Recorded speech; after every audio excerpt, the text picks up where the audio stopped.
Danes pa delamo krofe in to s tisto najbolj priljubljeno pistacijovo kremo. Potrebovali bomo moko, jo presejemo, dodamo sol in zmešamo. Zdaj pa toplemu mleku dodamo kvas, da se raztopi in nato prilijemo moki. Robot naj to na grobo premeša, potem pa pokrijemo in pustimo vzhajati 20 minut. Zdaj pa rumenjakom dodamo vanilij sladkor, rum, olje in pomarančno lupinico. Penasto vmešamo, nato pa prilijemo naši moki z vzhajanim kvasom. Zdaj pa pustimo robotu, da vse skupaj zgnete v gladko testo. Medtem sem pa pult pregrnila za rjuho in posipala z ostro moko. Testo takoj oblikujemo v kroglice in pri tem vsako stehtamo, da bodo krofi približno enako veliki. Jaz sem naredila 100 gramske. Pripravljene kroglice pokrijemo in pustimo vzhajati približno 1 uro.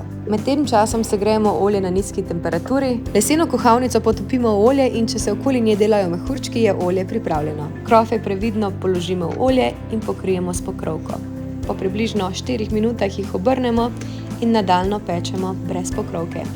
Še tople napolnimo s poljubnim nadevom, jaz sem si tokrat izbrala priljubljeno pistacijovo kremo in jih še dodatno malce okrasila.